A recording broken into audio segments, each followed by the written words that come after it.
anybody who's actually out there violating the ethics of their job to promote geoengineering. I'm going to talk about geoengineering, but I want to share a story with you. Every time I'm asked to speak, I public speak for a living. I'll go into that, but I don't get nervous to speak to you. What I get nervous about is not getting emotional telling you my story.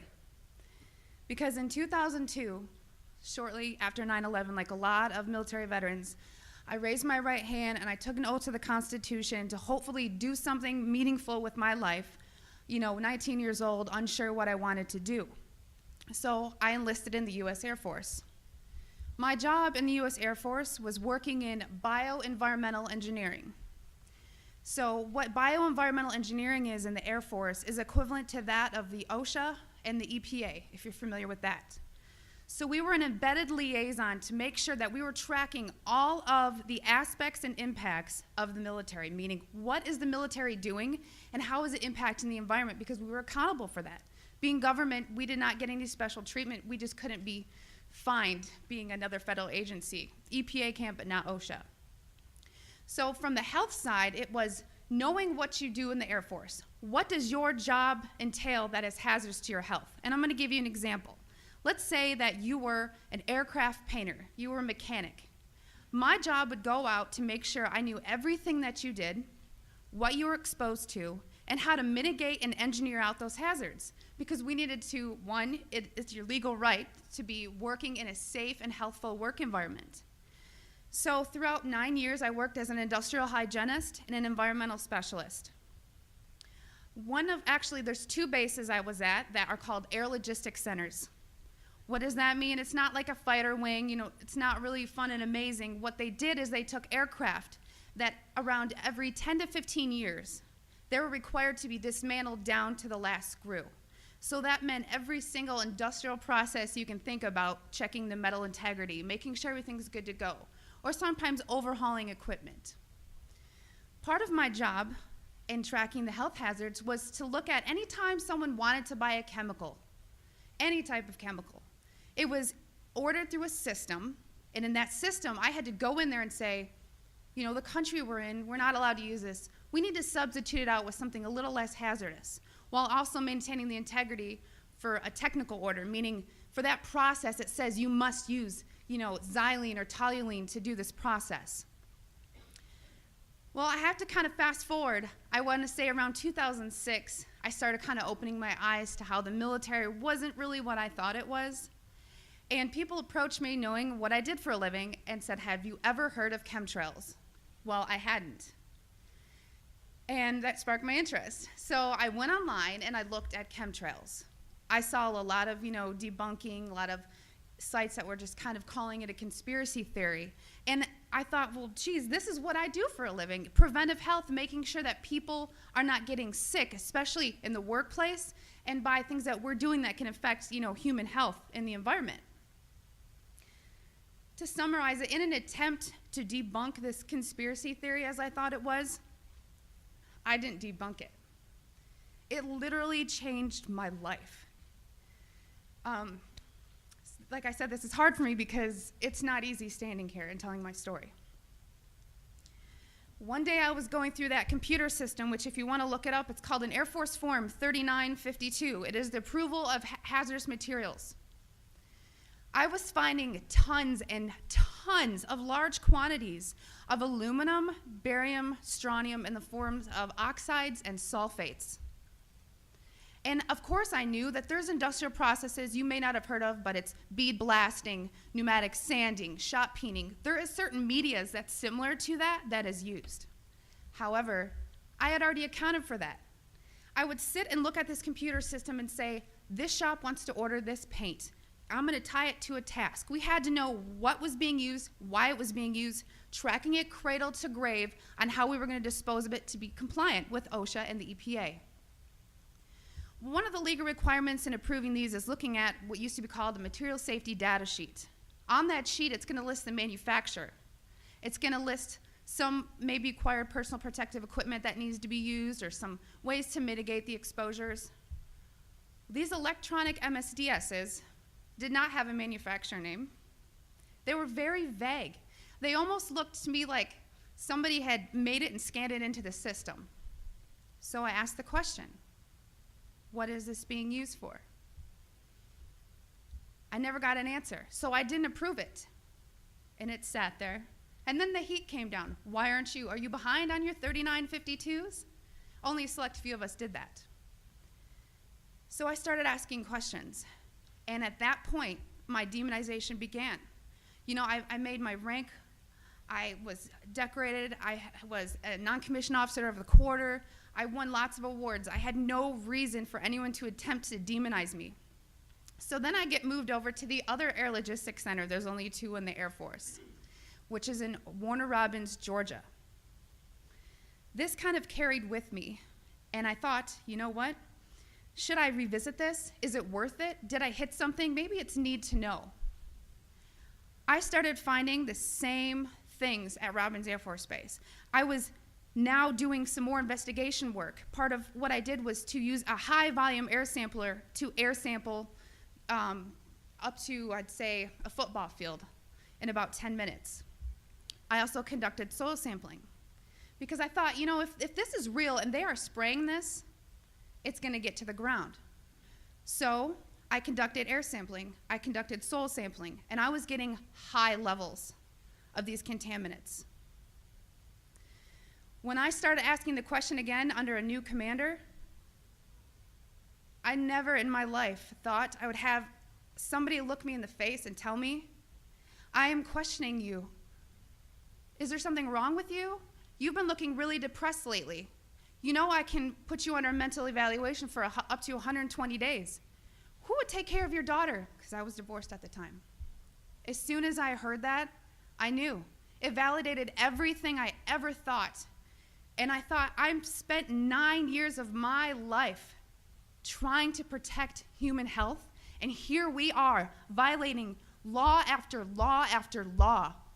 Just sitting here, instead of protecting the people, we are poisoning the people. And I've never got up so much courage from that fear of being thrown in a cage, because when you're in the military, folks, you're a number. You are a number, and every aspect of your life is controlled.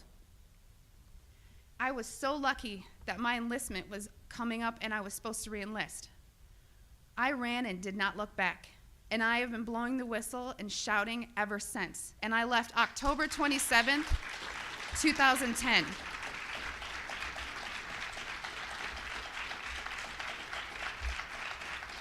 Thank you.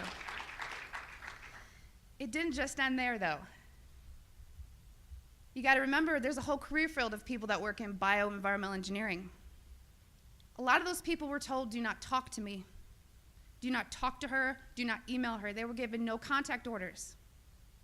Because my biggest thing was, if I'm just so, dishonest, don't you think somebody would come out and say, she was never in the military, or something negative to discredit me? They've ignored me, but they've tried to silence me. Every time I fly, I am pulled into a secret room. I literally am tagged in the system for the TSA. It is difficult. As an industrial hygienist, I do very well for myself, but it has been so difficult after leaving the federal government to maintain employment. Nowadays, everyone runs background checks on you, and the first thing they look at is, wow, here's a whistleblower. And you ask yourself, if this is true and we are spraying the people, where are the pilots? Where are the people? I don't know if you pay attention, but look at Snowden. Look at Manning. People don't come forward because these supposed Whistleblower Act protections that you have are not enforced, they're not supported, and they really don't exist.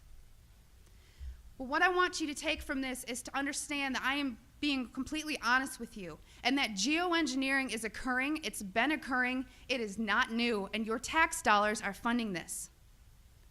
I 100% know that the U.S. Air Force was involved, and I think back to all these things that I never had noticed. If you don't know what to look for, you can't look for something. And once I realized a process they were trying to hide, people have come out of the woodworks, from EPA compliance officers to ex-people that I worked with in my career field, who I cannot state for obvious reasons. I've had pilots come forward. I've had people come forward that actually load the canisters on the planes. These people don't come forward because they are afraid that they're going to end up like Snowden. And I continue to speak to let people know I've been screaming about this for 3 years and I'm still here.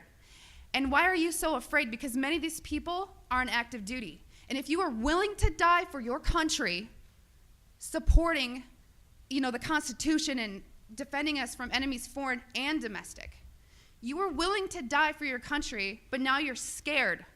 You are scared and cowardly to talk about this. So I'm not just speaking to all of you in this room, I'm speaking to all those people that are gonna watch this online and watch it on YouTube.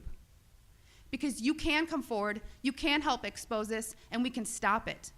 So many people wanna ask, why? Why is this occurring? That's for later thought. From weather modification to weather weaponry, there's numerous reasons under Agenda 21 and tons of theories. But my job as an industrial hygienist is to make sure that I comply with the laws and enforce them. So it is unethical every day for all the other people that are out there that work in preventive health, or even physicians that aren't speaking about this. They need to. So one thing I want to tell you is what you can do about it. The biggest hurdle that we have is disinformation sites. I never say them, but I'm going to today, so that you know if anyone ever gives these to you as a reference to debunk you, it's Metabunk and Contrail Science.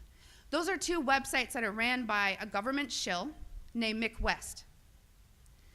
And he is a computer gaming programmer who tries to tell you about persistent contrails. So somebody who isn't even credentialed in chemistry or physics or ecology, none of that, is trying to tell you that you're crazy. Okay? So also on social media, don't just hit the share button. There are links. You have to understand that I have met people who used to be purposeful disinformation trolls, as we call them. These people are paid to pretend that they're you, to get you on board to believe a website or an article, just so that you look so vulnerable.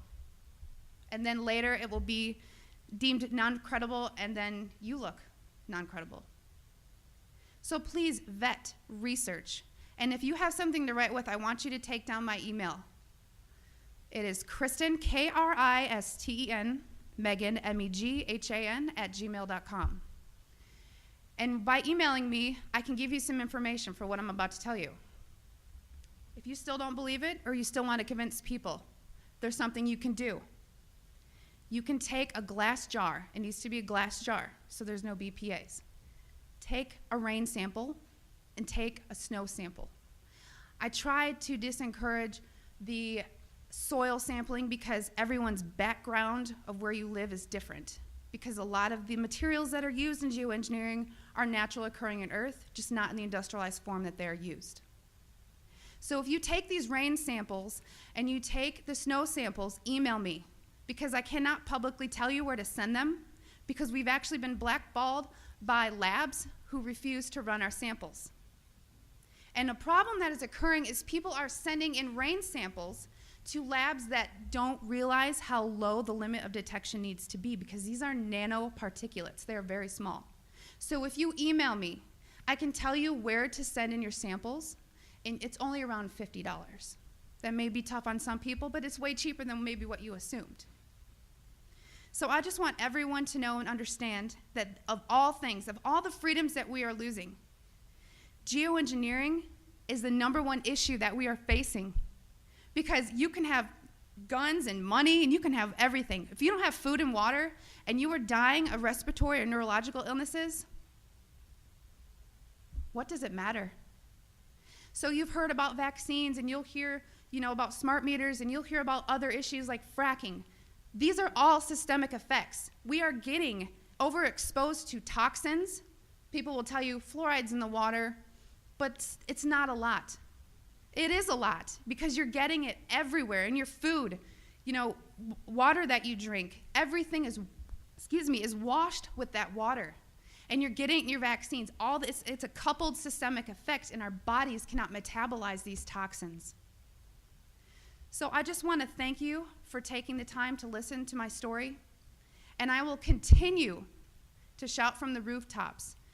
I don't care how many jobs I lose. I don't care how many friends or family I lose, because I took an oath. And in 9 years, I was not able to honor that oath, but I am today.